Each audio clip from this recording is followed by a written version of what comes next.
नमस्कार, मैं हूं आपके साथ निजाम खान। आप देख रहे हैं राष्ट्र संवाद। राष्ट्र संवाद में आपका स्वागत है। हमारे साथ मौजूद है झारखंड के आदर्श विधानसभा अध्यक्ष महोदय श्री रविंद्रनाथ महतो सर। उनसे हम बात करेंगे क्योंकि नाला विधानसभा में कई ऐसी योजना है जो एक आध लाख नहीं, एक आध करोड़ नहीं, बल्कि लाखों जो है कि कई योजना ऐसी भी है जो लाख के लगभग करोड़ में जो है कि उसका शिलान्यास हुआ है। हम जानने की कोशिश करेंगे क्योंकि कई ऐसी जो है योजना का शिलान्यास तो हो गया, लेकिन उद्घाटन के लिए मुंह ताक रहा है।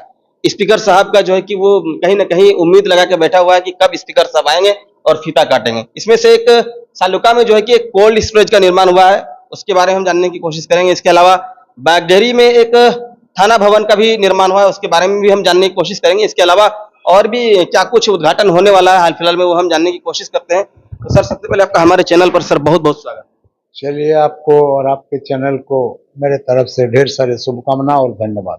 नाला विधानसभा में कई ऐसा काम हुआ है जो काफी महत्वपूर्ण काम हुआ है। जैसे पहले लोगों को बिजली के लिए जो है कि लगभग 15 से 20 दिन, महीना भर जो है कि इंतजार करना पड़ता था, और आज वो दिन अब जो है कि वो दिन नहीं है। अब पावर ग्रिड का निर्माण कर दिए लगभग 100 करोड़ रुपए की लागत से।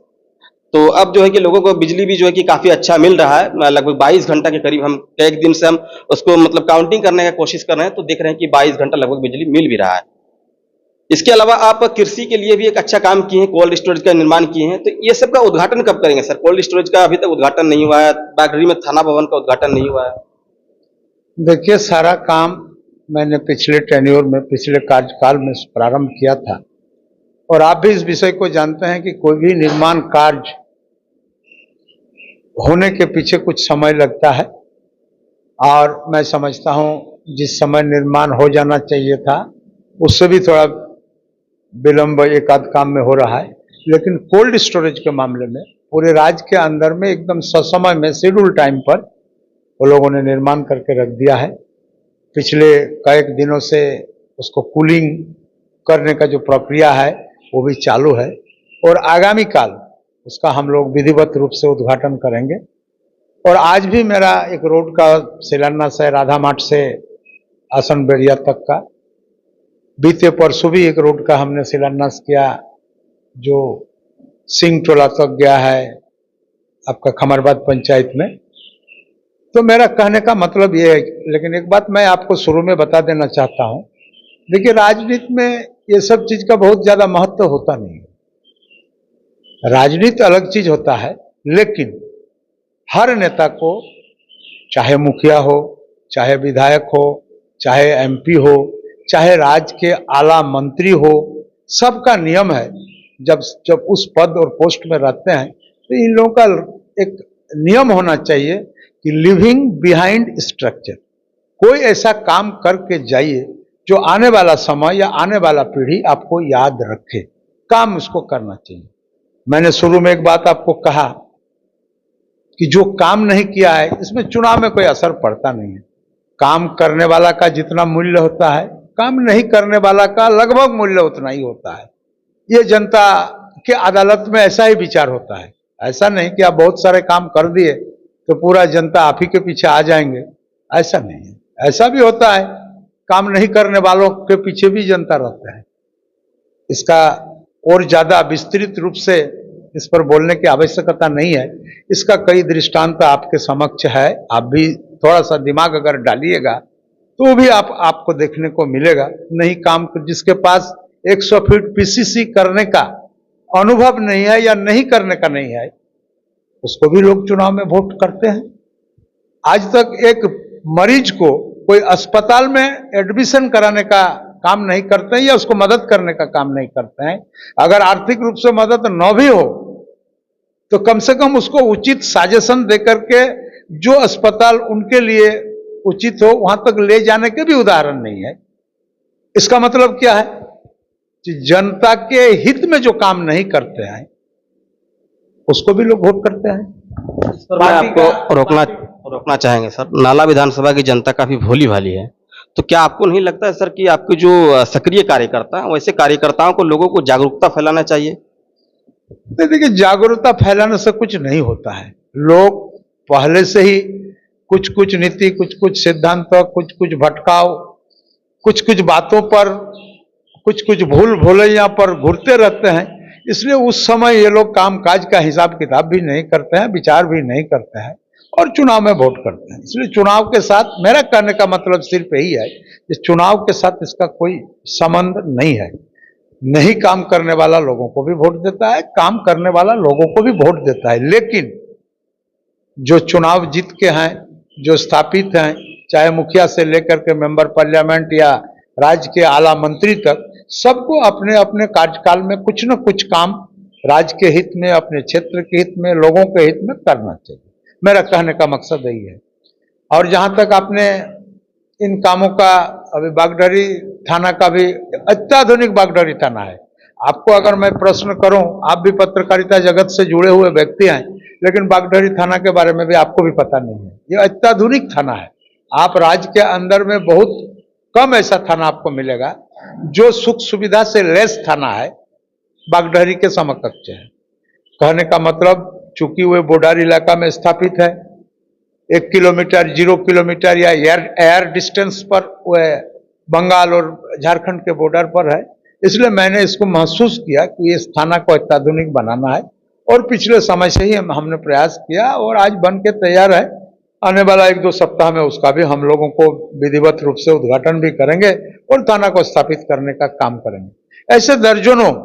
ऐसे दर्जनों काम है जो यहाँ के लोगों के हित में करने का काम हम लोगों ने किया है। और इसको बोलने की आवश्यकता नहीं, प्रचार की आवश्यकता नहीं है, ये दिखाई पड़ता है। अगर आप थोड़ा सा ध्यान देंगे तो दिखाई पड़ता है।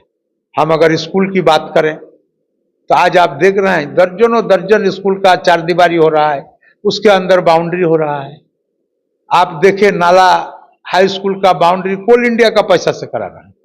सिंह वाहिनी उच्च विद्यालय का बाउंड्री कोल इंडिया के पैसा से करा रहा है, व्यवस्था कर रहे हैं। Kundahit degree Bhagavat Jha Azad degree college का वर्ग कक्ष का अभाव था, लाइब्रेरी का अभाव था, लेबोरेटरी का अभाव था। एक डिग्री कॉलेज बड़ी ही कम संसाधन के बीच में संचालित हो रहा है और सैकड़ों विद्यार्थी वहां पर अध्ययनरत हैं।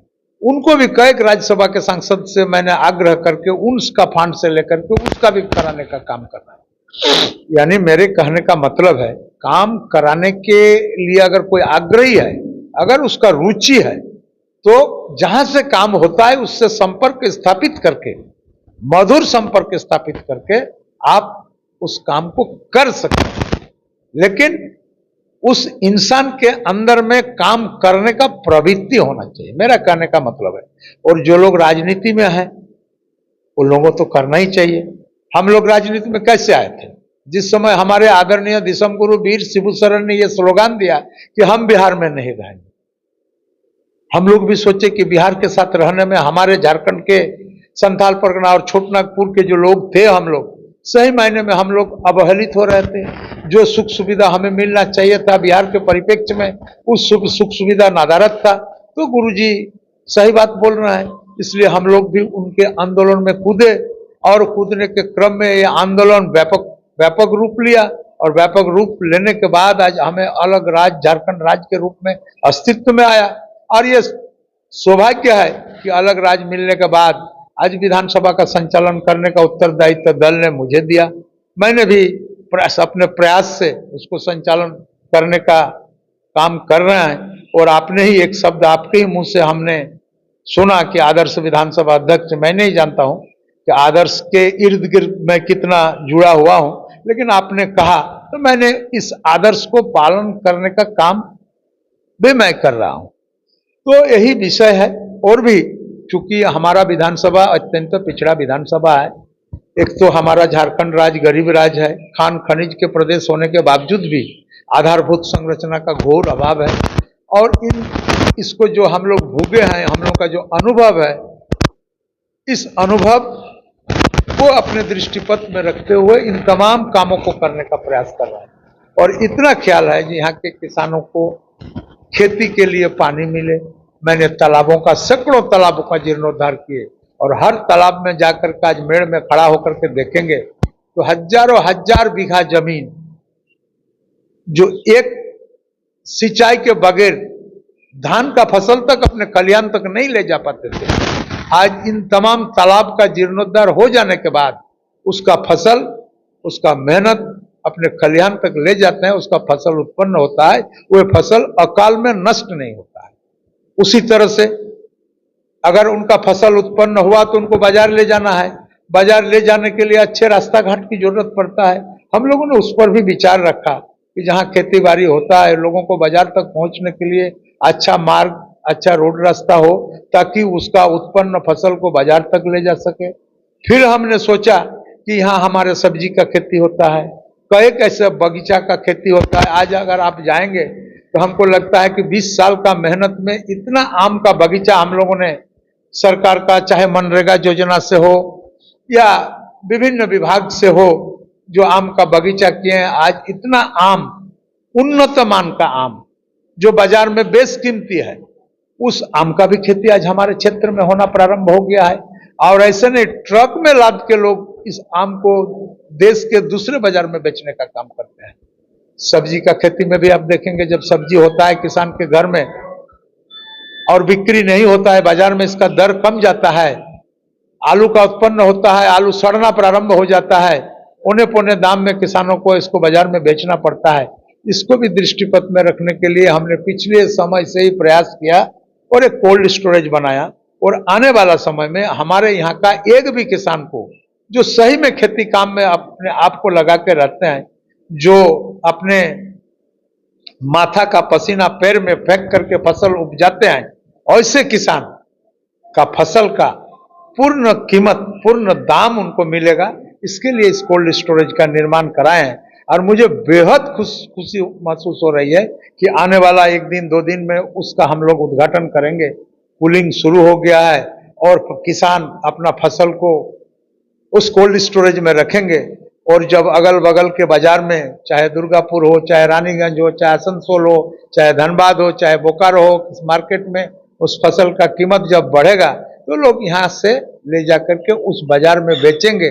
और ये सैद्धांतिक रूप से कहने की बात नहीं है, ये प्रायोगिक रूप में किसान को जो आय में दुगुनी तिगुनी का बात हम लोग करते हैं, आए दिन अखबार में, आए दिन स्लोगान में ये जो प्रचार होता है, वो प्रायोगिक रूप में पूर्ण होगा।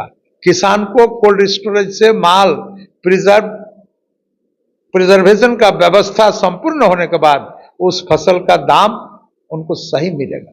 इसी को दृष्टिपथ में रख के कर रहे हैं। और कुछ कुछ काम अभी भी बाकी है जिसे करना है। और आपको और एक बात बता दूं, पहले भी मैंने प्रयास किया था कोल्ड स्टोरेज बनाने के लिए, लेकिन आपको पता ही होगा कि कोल्ड स्टोरेज के संचालन करने के लिए कम से कम 18 घंटा 20 घंटा इलेक्ट्रिक सरबराह होना जरूरी है। हमारे यहाँ ऐसा व्यवस्था नहीं था। हम लोग 4 घंटा से 5 घंटा तक हमें इलेक्ट्रिक मुहैया होता था। और उस समय अगर कोल्ड स्टोरेज बनाते और डीजल के भरोसे में अगर कोल्ड स्टोरेज चलता है या सोलर पैनल के भरोसे चलता तो वह सक्सेस नहीं होता।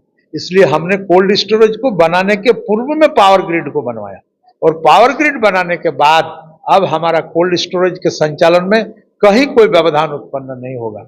और सिर्फ कोल्ड स्टोरेज ही नहीं, बल्कि छोटे मोटे उद्योगपति भी उद्योग स्थापित कर पाएंगे, उनको भी पावर का अभाव नहीं होगा। और डीवीसी से डायरेक्ट कनेक्शन या इतनी लंबी दूरी से पावर लेने की आवश्यकता नहीं होगा। उनको कुंडहित के भेलुआ से ही पावर प्राप्त हो जाएगा। और पावर कट का जो समस्या से यहाँ के लोग भुगते थे, इससे निजात मिलेगा। यही सब विषय हर काम के साथ, एक काम दूसरे काम के साथ जुड़ा हुआ है। और हम लोगों ने एक काम के बाद एक काम को कंप्लीट करने के बाद आज हम लोग फाइनल स्टेज में हैं कि इन तमाम सुख सुविधा से लैस हमारा इस विधानसभा को करने का जवाबदेही और जिम्मेदारी यहाँ के लोगों ने पूरा उम्मीद और विश्वास के साथ हमको दिया है। और हम उसी के कर्ज को उतारने का काम कर रहे हैं। यही तो बात है। आज़ादी के बाद जितने भी विधायक बने, आज तक हमें नहीं लगता है कि आदर्श विधानसभा अध्यक्ष महोदय जितना कार्य किए हैं, कोई ऐसा विधायक काम किए होंगे। विकास के हर पहलू पर ध्यान दिया गया ताकि कोई भी योजना जो है कि शोभा की वस्तु बनी ना रहे। आप देखेंगे कि कोल्ड स्टोरेज का निर्माण हुआ तो उसके लिए जो है कि पावर कहाँ से मिलेगा, उससे पहले पावर का निर्माण किया गया ताकि वो कोल्ड स्टोरेज जो है शोभा की वस्तु ना बनी रहे। इसके लिए पहले बिजली का भी जो है कि व्यवस्था किया गया, यानी विकास के हर पहलू पर ध्यान दिया गया। मैं आपको बता दूं, आपने देखा होगा कि स्कूल चलो अभियान प्रारंभ हुआ। हर शिक्षकों को सरकार की ओर से एक उत्तरदायित्व दिया गया कि स्कूल में ड्रॉप आउट स्टूडेंट नहीं बने, स्कूल में विद्यार्थियों का छिजन नहीं हो। शिक्षक लोग भी प्रयास किए और यहाँ विद्यार्थी का भी पढ़ने का प्रवणता और प्रवृत्ति भी बहुत ज्यादा है, और इतना विद्यार्थी स्कूल की ओर कुछ कर गए कि हम लोगों ने सोचा कि स्कूल फाइनल पास करने के बाद इन विद्यार्थियों का पढ़ने का कहीं कोई व्यवस्था नहीं है। हमने प्रयास किया कि हमारे पहले जब हम यहाँ का विधायक शुरू में बने तो आईए और आईएससी का पढ़ाई दो ही जगह होता था, एक नाला इंटर कॉलेज में और एक भागवत आजाद कॉलेज में, जहाँ डिग्री और इंटर साथ साथ चलता था। उसके बाद हमने देखा कि अगर दो ही जगह में चलेगा तो जितना विद्यार्थी मैट्रिक पास करेंगे इन लोगों को फिर आईएससी का पढ़ाई करने में का कहीं मौका नहीं मिलेगा। वैसे अभिभावक जिसके जो संबल है, जो आर्थिक रूप से संपन्न है, उन्हीं का बेटा बेटी बाहर जाकर के पढ़ाई कर सकेगा। इसको दृष्टिपथ में रखते हुए हमने फतेहपुर हाई स्कूल को अपग्रेड कराने का काम किया। आज वहाँ आईएससी आईकॉम का पढ़ाई होता है। मजराडी को कराने का काम किया, जहाँ आईएससी आईकॉम का पढ़ाई अगल बगल के विद्यार्थी करते हैं। हमने खजूरी को किया, वहाँ भी आईएससी आईकॉम होता है। बागडोहरी को करने का काम किया, अफजलपुर को करने का काम किया, और आज आप देखेंगे कि आज हमारे इस क्षेत्र से आईएससी आईकॉम का सर्टिफिकेट लोग घर में बैठ करके, घर का रूखा सूखा खा करके आईएससी आईकॉम का सर्टिफिकेट लेकर, और जब ये पास हो जाने के बाद हायर स्टडीज के लिए दो ही संस्था था, एक नाला और एक कुंडही, दोनों आप मैनेज्ड संस्था है, प्राइवेट मैनेज्ड संस्था है। शासी निकाय के माध्यम से ये संस्था चलता है। थोड़ा थोड़ा सरकार का एड मिलता है और आंतरिक संसाधन से विद्यार्थियों के द्वारा जो वेतन दिया जाता है उसी के माध्यम से चलता है। तो मैंने सोचा जब इतना इंटर कॉलेज हो गया, इतना विद्यार्थी जो अव्वल विद्यार्थी हैं, जो और ज्यादा ऊंचे पढ़ाई पढ़ना चाहते हैं, यानी हायर स्टडीज करना चाहते हैं, उनके लिए भी काफी परेशानी हुआ। तो आपको पता होगा फतेहपुर में डिग्री कॉलेज स्टाफ बनाने का काम किया, और पिछले कई वर्ष से ये कॉलेज बन के तैयार और पढ़ाई शुरू प्रारंभ हो गया है। इस बार भी बहुत सुंदर ढंग से, अभी हमको लगता है कि 15 के आसपास वहाँ प्रोफेसर होंगे विभिन्न फैकल्टी के, और अच्छा पढ़ाई दे रहा है। कंप्यूटर का एजुकेशन दे रहा है, BA, BSc, BCom, Santali, Bengali के लिए भी हम लोग प्रयास कर रहे हैं। सारे विषय बार भी वहाँ पर भी शिक्षा प्रदान करने का काम हो रहा है। मैं आपको ये बताना चाहता हूँ जो ये इसका भी जो रेलिवेंसी है, प्राइमरी स्कूल से लेकर के डिग्री तक का था। तो पहले प्राइमरी को ठीक किया, फिर सेकेंडरी को ठीक किया, फिर हायर स्टडीज को ठीक किया। आपको यह भी पता होगा इतना पढ़ने के बावजूद भी अभी टेक्निकल एजुकेशन की ओर स्टूडेंट का प्रवणता बढ़ा हुआ है। इसके लिए आपको पता होगा कि अभी टेंडर प्रोसेस में है। हमारे ही नाला ब्लॉक के इस खमार मोड़ में एक आईटीआई कॉलेज की स्थापना होगा। मेरा विचार है कि आने वाला समय में भारत सरकार के अधीन पॉलिटेक्निक भी चलता है, भारत सरकार के अधीन, फिर भारत सरकार से आग्रह करके फिर वहां भी कईक विषय पर, कईक विधा पर, कईक ट्रेड पर पॉलिटेक्निक का भी पढ़ाई शुरू करवाने का इच्छा है। लेकिन इच्छा रहने से नहीं होता है, इसमें जनता का भी विश्वास होना जरूरी है, ऊपर वाला का भी इच्छा होना बहुत जरूरी होता है। तो हम लोग इतना कल्पना करके रखे हैं कि आने वाला समय में यहाँ के विद्यार्थियों को टेक्निकल एजुकेशन, आईटीआई, पॉलिटेक्निक पढ़ने के लिए बाहर जाना ना पड़े, पैसा व्यय करना ना पड़े, उसका भी माकूल व्यवस्था हम अपने विधानसभा के अंदर करेंगे। इस पथ पर भी हम चले हुए हैं, जिसका उदाहरण आपको देखने को मिल रहा है। ये कहने की कोई बात है नहीं। तो सर एक बात कह रहे थे कि जो काम नहीं करता है उसको भी जो है कि लोग वोट करते हैं, और ये ताजा उदाहरण जो है कि नाला विधानसभा में देखने को मिला है। क्योंकि इतना कार्य करने के बाद हमें नहीं लगता है कि 10,000 वोट से जितना उचित है, इस तरह के कार्य से हमें तो लगता है कि लाखों वोट से जितना उचित है। तो कहने का तात्पर्य यही है कि यहाँ की जनता जो है कि काम जो नहीं भी करते हैं उनको भी वोट करते हैं। बात सही है, लेकिन जनता को सोचने की आवश्यकता है कि हमारे लिए काम करने वाले कौन है, हमारे लिए भविष्य के बारे में सोचने वाले कौन है। ये सब तमाम विषयों को जो है कि सोचने वाली बात है। बाकी इस खबर के विषय में आप लोग क्या सोचते हैं कमेंट करें। खबर अच्छी लगे तो लाइक शेयर करें, हमारे पेज को फॉलो करें, यूट्यूब चैनल को सब्सक्राइब करें। कैमरा पर्सन इरफान खान के साथ निजाम खान की रिपोर्ट। धन्यवाद।